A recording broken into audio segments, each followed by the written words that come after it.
Hi, I'm Aubrey. And I'm Megan. We're occupational therapy students at Indiana State University, and we've constructed this instructional video discussing the difficulties of getting a haircut for an individual with a C6 spinal cord injury and different ways to tackle those difficulties. This video is geared towards parents, caregivers, clients, hair care professionals, occupational therapists, and other medical professionals.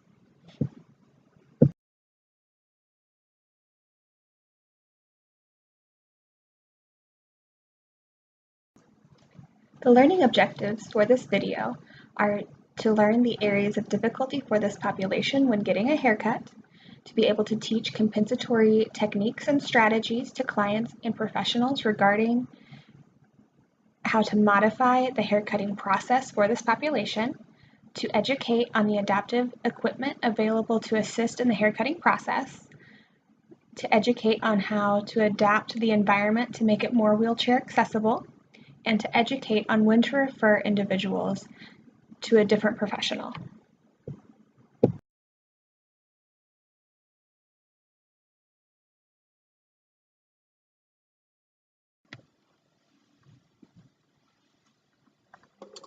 So now we're just going to discuss some assistive technology that can be purchased for the salon. These assistive devices can be purchased by the stylists themselves if they do have a large array of clients with disabilities, or just to help them feel more comfortable when they come into their salon.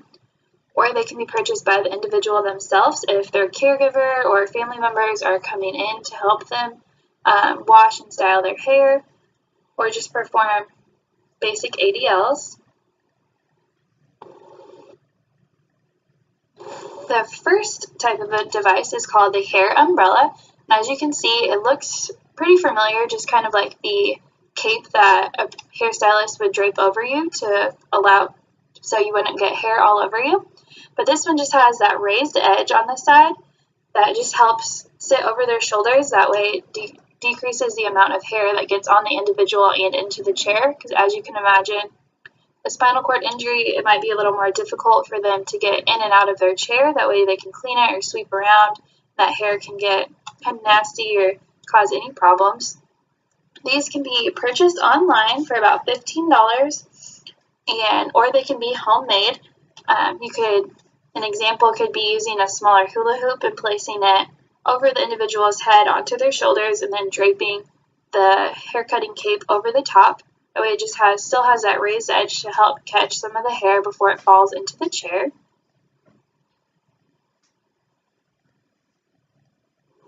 The next device is called a dry sink, and as you can see from the pictures, it hooks onto the sink to allow the individual to have their hair washed. And it just kind of hooks to the back of the person's shoulders, or in the blue picture here, it kind of velcros around the person's neck. But they are better for at-home use, but they can also be used in the salon if the washable chairs are removable. And it just allows the person to be at a better posture. So they're not leaning all the way back into that bowl that's extremely uncomfortable. They're able to stay a little more upright without getting their clothes wet. These can also be purchased online for about $20–25, or they could be handmade at home using like a boogie board that you would swim with and wrapping pool noodles around the edges, or even just pool noodles and then like a trash bag over it if it was just for a one-time use thing. These other options may not be for the spinal cord injury we've been discussing, but are just good options to have if you have anyone who has a disability or limited range of motion. You have the long-handled options. Those can go on combs or brushes, or even on flat irons or different styling techniques, and it just allows that person who does have some decreased range of motion to be able to perform their ADLs on their own without having to ask for help. Then the energy conservation ideas to the right is a drying and styling stand, and this could be set at the counter in the bathroom or set at the kitchen table so the person is able to sit down on a chair. It just allows the blow dryer to be held up more so that they can just practice combing their own hair or brushing it while it's being blow dried without having to hold that heavy blow dryer above their head for an extended period of time. The styling stands can also be used on styling products as well as like a hair straightener or a curling iron. They're a little trickier to use, but it is possible. So these are just a few ideas that could work. Like I said, the stylist could buy them, especially like the hair umbrella or the dry sinks, just to help their clients feel more comfortable when they do come into their salons. And then OTs, when they're educated, can kind of encourage these assistive devices such as the long-handled options or the drying and styling stand, just to help them feel a little more confident and feel like these individuals can perform their own basic ADLs without having to ask for help.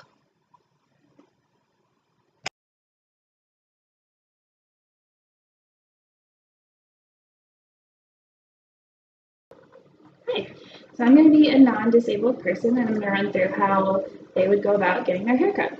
First, you would call and make an appointment and talk to the receptionist about who your stylist, if you have a specific stylist you want, you'd request that stylist, make sure your time and date and all of that are correct, and then ask for directions if you've never been to that salon before. And then on your day of your appointment, you'd arrive, a few minutes early, probably just to be proper. You'd walk through the doors, check in at the reception desk if there is a receptionist. If not, you just come take a seat in the waiting area. Look through the pictures and the magazines or the books available, or maybe skim through your phone on Pinterest if you're not really sure what you're looking for yet. Just kind of wait until your stylist is ready. When they are, they'll call you back and you'll walk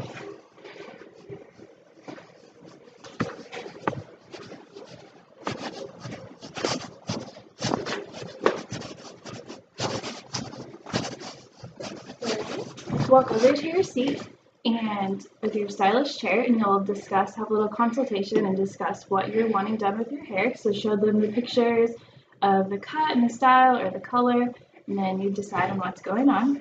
So if they're going to do color, they're going to go to the back room and leave you out here waiting.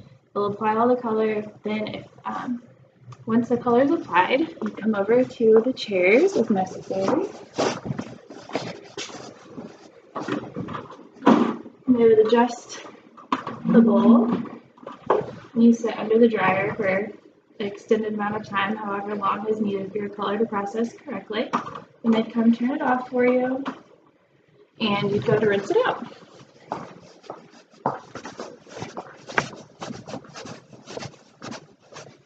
So we'd walk back to the bowls and just kind of lay back comfortably. However, you can adjust the bowls to go up and down to make it more comfortable for you, because they're not the most comfortable chairs in the world. You just throw your hair back and they'd rinse out your color, everything like that, get all shampooed and conditioned, and then you'd walk back to your seat.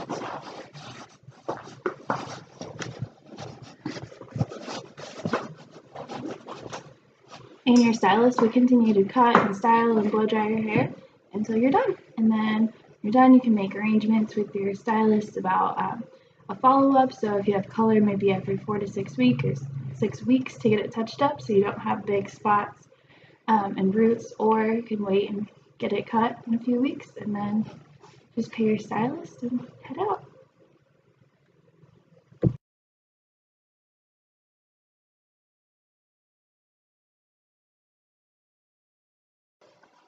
So now I'm going to take you through how someone with a C6 spinal cord injury may get their hair cut.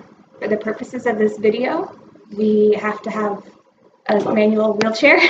So, normally a C6 spinal cord injury person would not be able to self-propel, but we're working on a budget. So first, I would also call and make arrangements to get my hair cut and styled. I would have to do this either with some kind of adapted phone, because I may not be able to use my hands super well, or have someone else make the phone call for me. Then, day of my appointment, I would come into the salon, check in with the receptionist, have a little conversation, and then go back to the waiting area, maybe have a drink. I would look through magazines if I could. Again, I don't have super great control over my hands, so it may be difficult for me to pick up magazines or to flip through them. Hopefully I've already decided on a hairstyle ahead of time, so I know that I either have a picture from my hairstylist or I can verbalize what I want. So then whenever my stylist is ready for me, I would go back to her chair. And these mats up here that are cushioned and ergonomically really great for the stylist are really kind of challenging for the wheelchair to get over. And the styling chairs are in the way of me seeing myself in the mirror. So I would either have to have the stylist move that chair, which I know is going to be heavy and bulky and weird, or just be okay with not being able to see myself, or having some kind of adjusted mirror that I can see myself in. So, making sure you do talk to your stylist and it is someone that you trust and have built a relationship with is really important, just as it always is. And, making sure that you do have really good communication skills is key. So, similar to Megan's, I would sit here. I would have to have an extra long cape on, sometimes like even an extender, so that it does go around my wheelchair and I don't get covered in color and hair. And then my stylist would apply the color, and I would go over to the hair drying bowl. These chairs do move, some chairs don't. So keep that in mind depending on your style or your salon. And if you want to get your hair colored or not, it is really important to know that it can process correctly, or else your color is not going to turn out very well. So kind of keep that in mind. And then after I've processed, I would go back to get my hair washed out.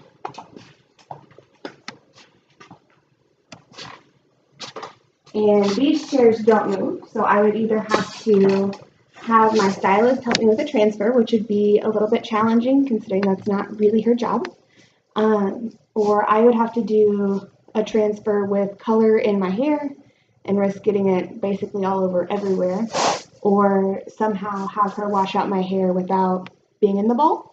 There are bowl extenders, and it's kind of like a sled almost, so that your hair can be rinsed out a little bit further away. Or again, going to a salon where the chairs do move out of the way would be a little bit easier, because then you could just stay in your chair. So then once I'm washed, I go back to my styling area, and my stylist would cut my hair, blow dry it, all that stuff, make sure that I do look good, and make it a style that I can do on my own at home, which may be a little bit different than she would cut someone else's hair, and then set up an appointment for the next time for me to come back. 4 to 6 weeks for coloring, 6 to 8 weeks for keeping your hair the style that it is. And that's about it.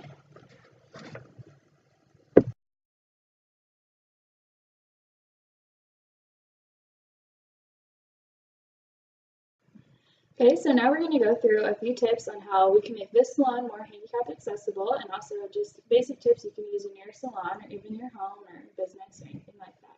So the first one is making sure that your doors are handicap accessible. So there are no stairs outside. It's just kind of a slow little ramp, not bad at all. So that it is easy access for a wheelchair to get in and out. Then the next thing would be the reception desk. It is a little high for someone in a wheelchair, so ideally we'd like it to be a little lower, but it is just easier to talk and communicate with people. So, and no one's ever usually at this one in this salon, but if it is a busy salon that does have a lot of handicapped individuals coming, a lower desk would be just more proper and easier for them to communicate with you in. Another thing is the waiting area. So this waiting area is decent size. It does have plenty of room, but you may just move some of these chairs out of the way. Maybe leave like this side open, or just give some more space so there is an area for a wheelchair to get in and get out. and watching out for rugs or anything like this that their wheelchair can get caught up in.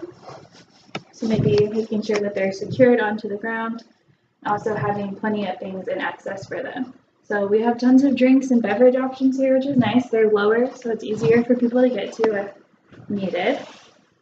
Another thing we'd look at is the bathroom. This bathroom is very tiny. The doorway barely fits our rolling wheelchair that, as you've seen. So trying to get in and out would be extremely difficult. There's no space to turn around the wheelchair or anything.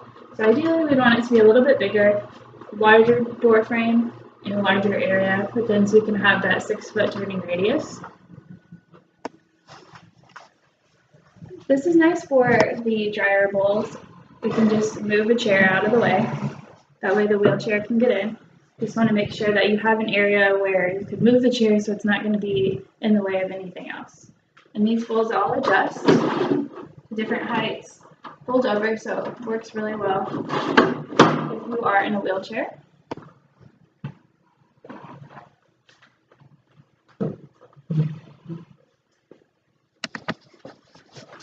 Now the big thing is going to be the station itself, where you're going to have all of your consultation and your haircut and all of that. So these chairs are pretty heavy, as well as these mats.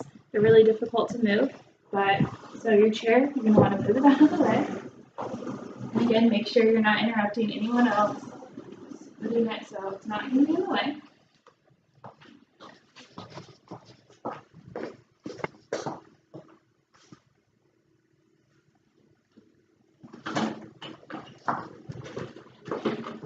That way your wheelchair has somewhere to go.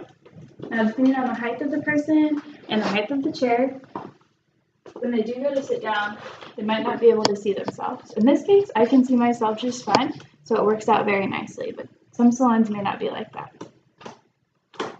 And the floors are very slippery in this salon, so it's another thing to look for, slipping all over the place. If the mirrors aren't this height, so I can't see myself, another option is the hairstylist can maybe hold a mirror in front of the client while they're cutting their hair, just to show them what's going on. Even though the client doesn't really need to see their hair the entire time, but it's just nice to see what's going on and being able to see your stylist when you're talking. Just helps easier communication. The last thing ideally would be for the chairs at the sinks to be able to be removed. Some salons have these, some don't, like this one. They're not able to be removed and the sides don't come off. So it is going to be more difficult to get the person in and out when you transfer. So it's kind of that unideal transfers that we just discussed. So getting them in and out, and then the bowls. So depending on how their posture is, the bowl can be difficult. The bowls do move down and up, but when they're lower like this, your chance of getting wet increases. So typically the stylist will put a towel around your neck and shoulders just to try to help catch any of that excess water, but just depends on how the person is.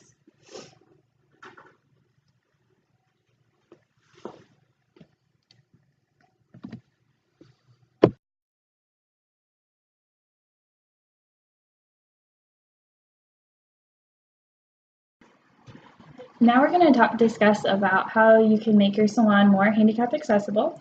So the first thing would be before the individual even enters your salon, making sure that there is a ramp or no stairs, just something easier for them to get their wheelchair up and over.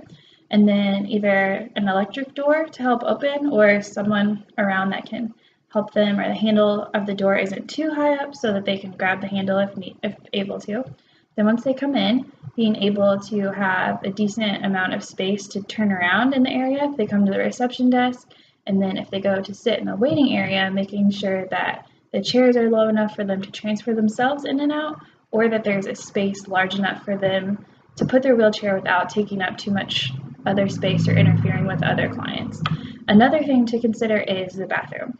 You're needing at least a 6-foot turning radius or so for a power chair, so making sure that the entrance of the door is wide enough for the wheelchair to get in, and then being able to turn the wheelchair once they're actually in the bathroom to be able to transfer themselves on and off of the toilet and to wash their hands, so that you don't want the sink to be too high either, so they can do all of their hygiene afterwards. And then having an area with the blow dryers that the chairs do come out of. This salon has that, some salons don't. So making sure that, the chairs are either really easy for them to transfer in and out of, or, having them be able to be moved so that they can just wheel their wheelchair underneath. Then the salon or styling area needs to be also wheelchair accessible. So some of the mats may need to be moved, kind of depending on your clients. And then the chairs need to be movable as well, or have mirrors in strategic locations kind of in between areas, so that those in wheelchairs who can't transfer can at least see themselves and participate in their styling process. And then the wash bowls, also if they can have the chairs that can be moved out of the way, that would be the best case scenario, or having a dry sink, which is that washing sled kind of thing that we were talking about earlier, so that they can get their hair washed, especially if it's been colored, that needs to be washed out right away. Anything else you can think of? I think so. I think the biggest thing is just having a really good relationship with your stylist, and that way they can make you feel comfortable, but you're not nervous about entering the salon, or if they need to make arrangements, maybe they can come to your house so you can kind of avoid coming to the salon. That way it's not too busy, because especially in the salon we're in right now, it's pretty small. So there are 6 stylists that can work at one time, sometimes 7. So the 7 stylists plus clients plus people in the waiting area, it can get really congested. So having to maneuver a power wheelchair around, plus needing extra help to get in and out of chairs, or having to move things away, such as the chairs from the dryer bowl or the wash bowl, or even the chair itself at the station, can be kind of difficult and just needing extra time and prep. And some stylists just don't have that time, unfortunately. They kind of plan their day just back to back to back, and they just kind of run through everything. So definitely having a good relationship with your stylist that can make you feel more comfortable is going to be a huge part of it. And speaking of the stylist, if you are in a power wheelchair, you are at a challenging angle to get your hair cut. They can't move you around as easily as if you were in the pedal pump chairs. So having the stylist be able to use some kind of lowered seat for themselves, or something where they can be at a really good angle so that you can get the proper haircut and that they're not compromised ergonomically, is also really important.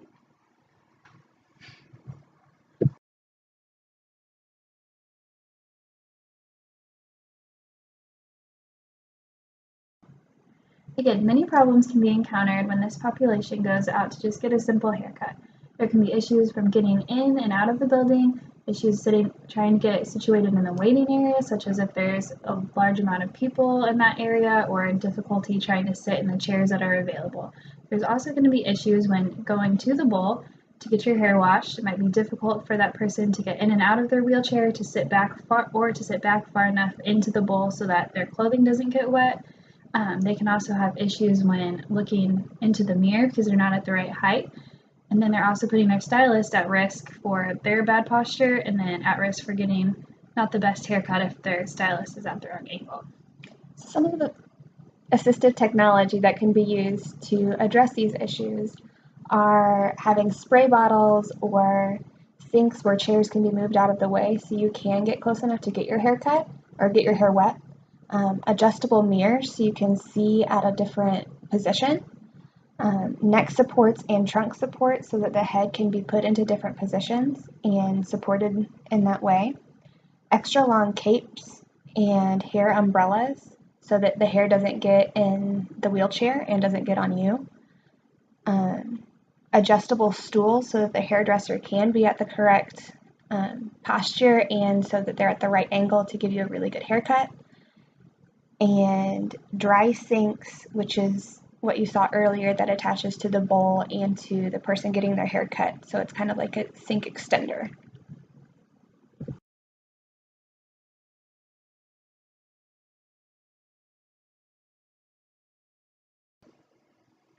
So occupational therapists can help with the haircutting process by keeping a list of handicap accessible salons in the area and stylists that are good and know what they're doing whenever it comes to people in a wheelchair and knowing what styles would actually work best for them.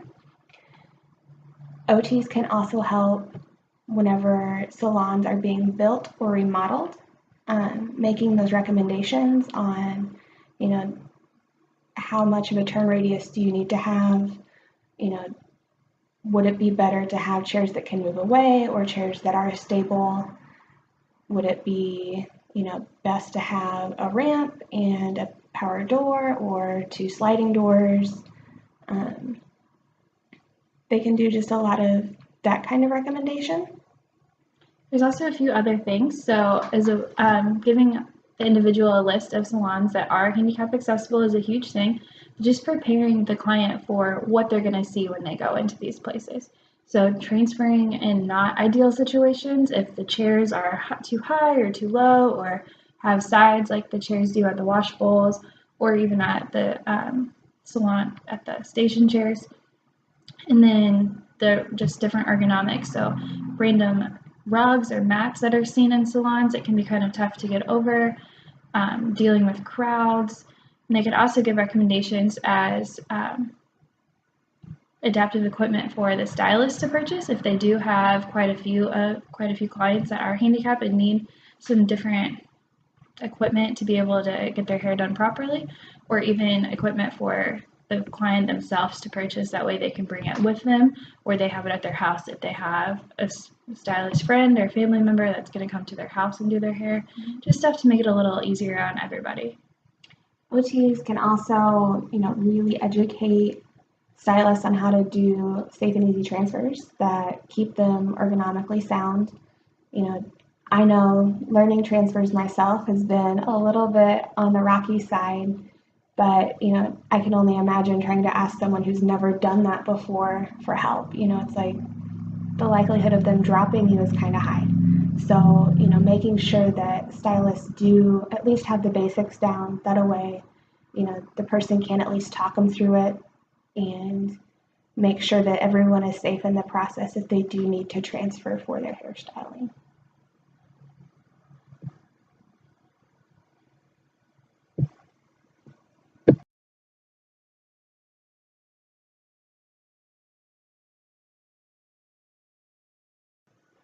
So now we're going to kind of go through how a stylist could help someone who does have a C6 spinal cord injury transfer into a chair that isn't ideal, or someone with my condition.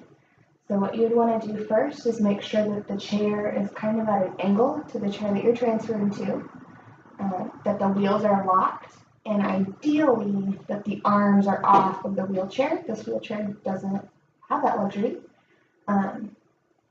But most of the wheelchairs that your clientele will be able to do that. So first, Megan, my handy dandy stylist, would help scooch me forward to the front of my chair. Bring your hips forward so the feet are flat on the floor. Then I would have them lean forward, having your nose over your toes, and then they can grab a hold of me if necessary. Ideally, you would want them to have some sort of a gait belt on for something for you to grab to protect yourself and them. But in this situation, might not be ideal.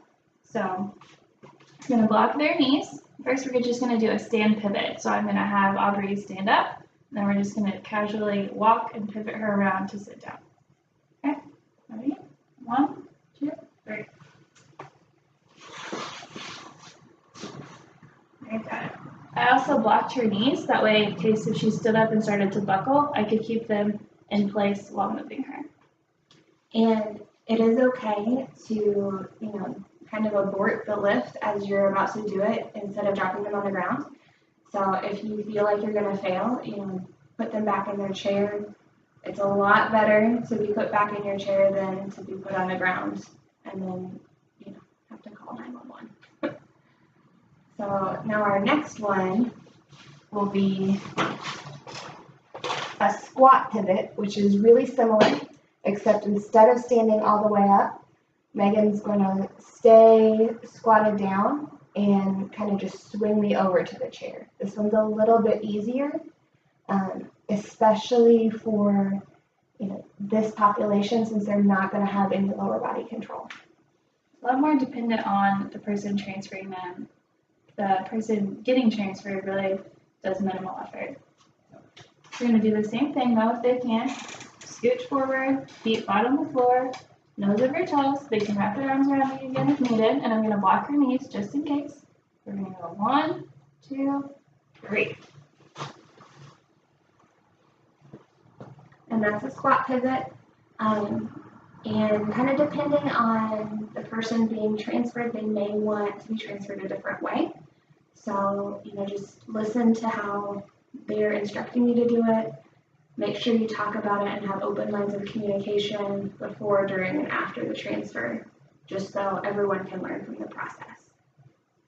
Anything else? Okay. That's transfers.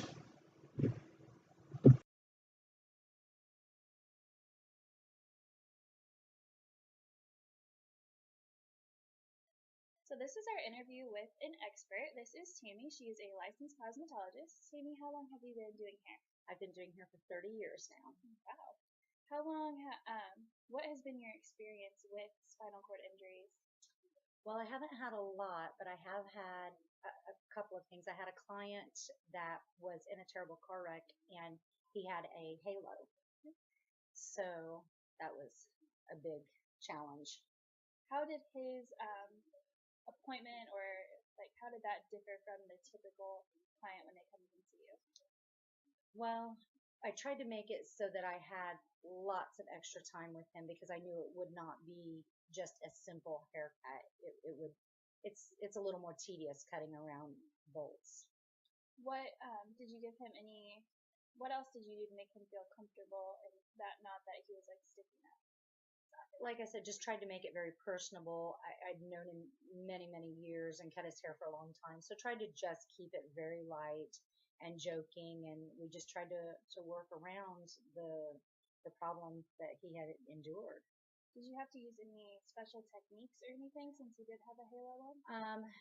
Move the comb around a lot, flip it to a smaller end and work it inside and out of how the halo comes up and they're bolted in. So you have to cut around that just very gingerly. With that halo, I'm sure he was unable to lay back into the sinkhole. Yes. So how did you perform the haircut? Since it was a guy, I was lucky enough I could just mist his hair, make sure that I dabbed off any excess because you don't want water running down their face and them to feel drenched while they're sitting there. And then every time I would cut, I would brush off the excess hair so it didn't stick to him in any sort of fashion because that's very uncomfortable. Okay. Do you have any other experience with spinal cord injuries or back injuries or disabled person? Actually, when I was a child, when I was 16, I had scoliosis surgery. So I'm fused for about 7 vertebrae. So having a Harrington rod and then wearing a back brace for 6 months that I could not take off to shower or wash my hair did pose a problem when you're a 16-year-old girl trying to get your hair done. Okay. So now having that experience and then having had experience with other clients, how do you feel like you as a stylist are more prepared to make them feel more comfortable when these clients come in to see them? Well, definitely the compassion that my stylist showed me and making me feel like I was normal when I did not feel like I was normal. You definitely feel like you're the only one when you've had surgery of any kind of magnitude, and especially a spinal cord surgery. They're all different. And so you want to make them feel comfortable in the salon. You don't want them to feel like they stand out in any way, shape, or form. We try in our salon to extra cape. We have a special cape that catches extra water for chemical services because you still want to be pretty. Even if you've had back surgery, you want your hair done, you want to look nice. We have an extra cushion type booster seat that it's about 3 or 4 inches high that will lift them up so that they can fit in the sink a little more securely if they're in a wheelchair and they can get out and get to the sink. If not, our chairs all move so that they can sit wherever and I can accommodate them even if it's in the front waiting area and they can't get back through the threshold. So are you willing as a stylist to make house calls if you have a good relationship with your client? Yes, especially if they've been my client for a long time. I try to always make sure that they know I am willing to do whatever for them because, like I said, my stylist made those concessions for me, and it made a very big difference in me as a girl feeling good about myself. And I want them to feel equally as good. Just because they've had an injury doesn't mean that you should be shrugged off and nobody pays attention to you. Good, you're very lucky. Well, last, I was just wondering if you had any other ideas or advice to give to a stylist or a client who may have just had an injury and wants to get back out there and go to get their hair done. I think you need to talk to your stylist and make sure their salon is wheelchair accessible, or even if you're just on crutches or a cane, or if you can walk in, just to make sure that it's accessible for them to get through a clear path, um, and compassion, just to understand what they're going through, because you never know if that would be you. It's a back injury. Sure. Well, thank you very much for your time. We appreciate you taking the time to help us out. No problem. Thank you.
So our answers to the case study.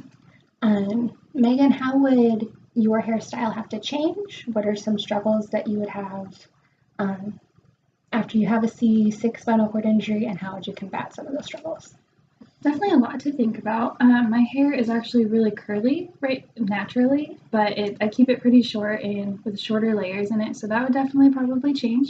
I would leave it more natural, probably grow it out a little bit, but I do have some areas that that are going to differ from other people. My mom is actually a hairstylist, so when it comes to washing my hair or styling it for different occasions, I definitely luck out because she can help me do all of those things. But being independent and in my mid-20s, would think that I wouldn't always live at home, but I would definitely need help with washing my hair, styling it, just to help me feel more confident in myself and want to go out and still participate in the activities I've participated in before. Good deal. Any other areas that you may struggle with that, you did say that you have curly hair, adding product to that, that would be definitely adding product, being able to have the range of motion and the hand control to be able to lift up and like scrunch my hair, or with curly hair you do have to use a special blow dryer sometimes to like reduce some of the frizz, so that would be harder to maneuver around. But there's tons of assistive technology I can use, such as the standing and styling tower that like hooks into my blow dryer, so I can sit at my kitchen table and just kind of move my head around in the different positions if I'm able to. That would help me blow dry my hair a little more independently without the use of my mom. Good deal. I know I would probably have to keep my hair a little bit shorter. My hair is naturally like lumpy frizzy, so it's not even like something curly where it could be natural. So like right now it has to either be straight or be scrunched. There is no natural thing that my hair can do. So I would probably go a little bit shorter, and that means that I would have to go get my hair cut more often. Right now I get it cut like maybe twice a year because I just have long hair, so I don't really care. um, but having a shorter hairstyle does mean that you have to go get your hair cut more often, so that would be something that I would have to get used to. And then, finding a way to straighten or scrunch my hair with it being shorter would also be a challenge. Because, I mean, for someone who has a C6 spinal cord injury, they may or may not have that range of motion, kind of depending on the complexity of their injury. And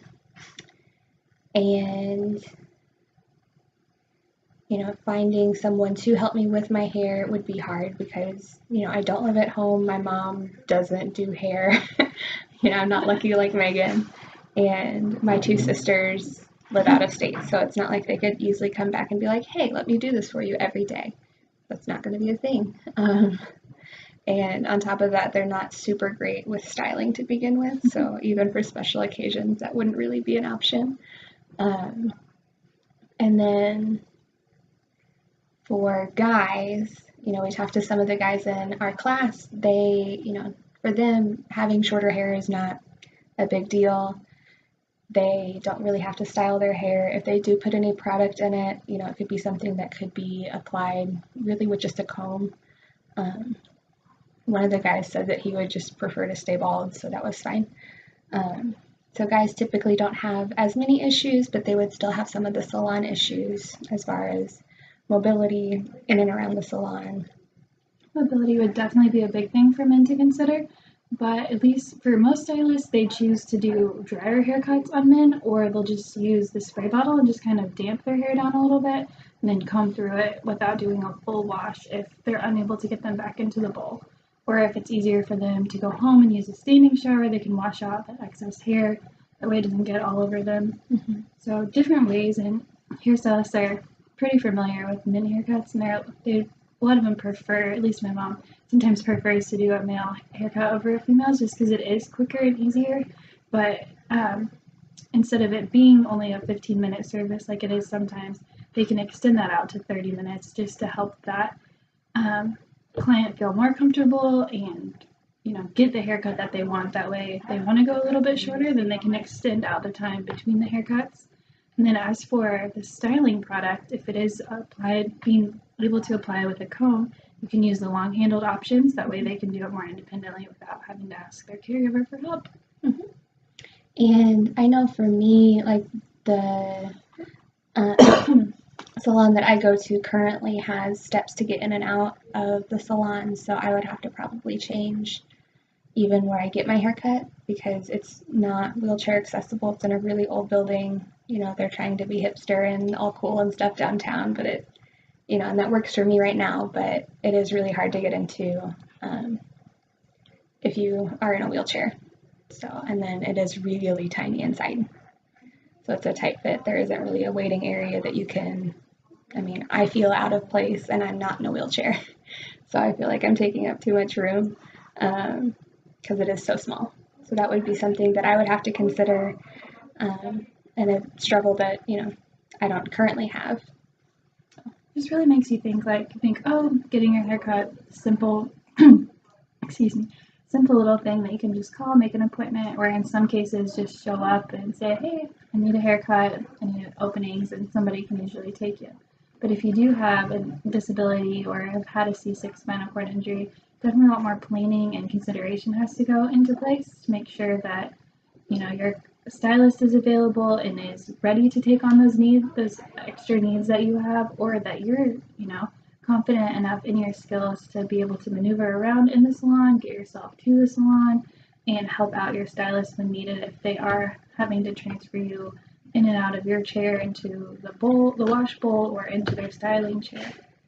And one of the articles that I read in preparation for this said to make it more like a girls' day. So have a friend who knows how to transfer you, who understands like your specific needs, and can communicate those, even if you feel uncomfortable or if you feel like you can't. Having someone who's there as an advocate, making sure that everything does go smoothly. And, it's like you can get your hair cut at the same time, or, at least have someone there to talk to who isn't going to make you feel awkward, is also really important. So making it into a girls' day, making it more of like kind of a special occasion, catch up with friends, can also help make everything just go a little bit more smoothly. Then you do have someone there who's for you and knows what to do with you.